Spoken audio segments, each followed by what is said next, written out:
All right, let's be honest. Are you the type that's going through a divorce and you absolutely suck at setting boundaries with your ex? Like, nothing is off limits. You're an oversharer. You tell when asked. You don't have any boundaries.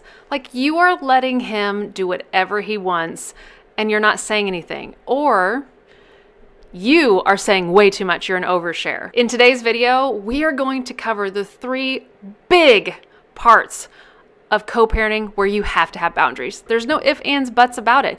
You have to set these boundaries if you are going to have successful co-parenting or just parenting in general.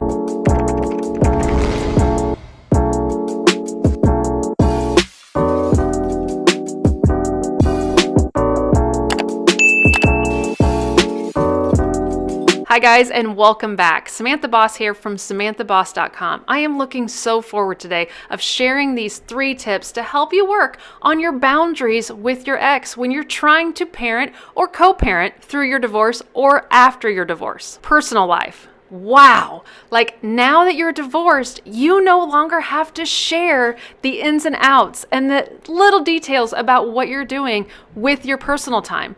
Your personal time is now yours. If that means you're going to go biking, if you're going to go out drinking, if you're going to go out hanging with girlfriends, or possibly even start dating, none of that is your ex's business. You now get to keep all of that personal time to yourself. So what you're doing in your personal life is your business. Now, this does go both ways. We have to remember that their life, your ex's life, your child's father's life is now also his own personal space and business. We have to respect the fact if we're creating that boundary for ourselves, we have to give that boundary back and recognize that we don't have the right to ask detailed questions. Now, there is one small clause to this rule of boundaries when it comes to personal lives and dating. If we're going to be dating and our dating is going to impact our child's life, be influenced into our child's life, be forced upon our child's life and parenting time, then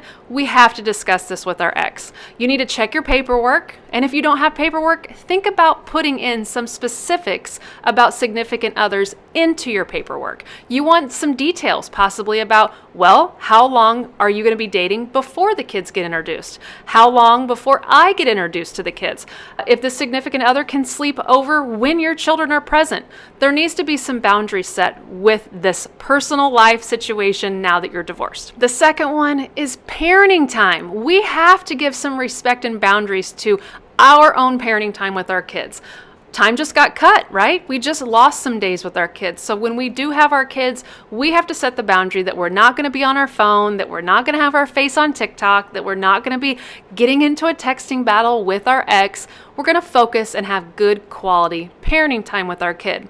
The same thing is true along with this one. When our ex, the father, has the kids, we have to make sure that we're giving him good quality parenting time. We're not blowing his phone up. We're not texting him nonstop. We're just letting him be a parent. Now, when you do want to communicate, try to do it around the times that you have your kids. Set that boundary. And the way to set that boundary is don't respond. If you have your kids, don't respond until they go to bed. Now remember, if you're getting into a texting battle with your ex while he has the kids, there is no guarantee that he's not sharing with the kids how ugly it's getting, that he's not talking to the kids about how ugly it's getting, or he's not showing the kids how ugly it's getting on text or in a conversation. So be mindful of using that time to communicate around when you actually have your children. The last one, parenting style. Now that you're divorced, you get to have whatever parenting style you want. The catch is, so do they. They get to have whatever parenting style they want in their home. Now, ideally, would you want them to be similar in both homes? Yes, because then kids completely excel in that situation.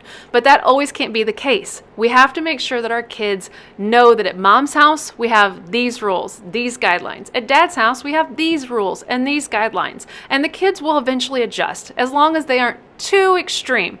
But we can no longer do this parenting comparison and being mad and upset that that parent is not parenting the exact same way, that that parent isn't doing the exact same things that I want them to do, or that happens at my house. We have to create some type of boundary there and be respectful that he can parent how he wishes and I can parent how I wish. If you guys have found this video to be helpful, please hit the like button, share it, leave a comment for me. If there's other parenting tips, co-parenting tips, or divorce tips that you would like to know more about, please leave them in the comment section below. And like always, head over to SamanthaBoss.com, where I just released the 9 top problems that you are going to have post-divorce. Get a hold of that. It's absolutely free. Download that today and get ahead of what you don't even know yet is going to happen. Be the one that is always thinking ahead.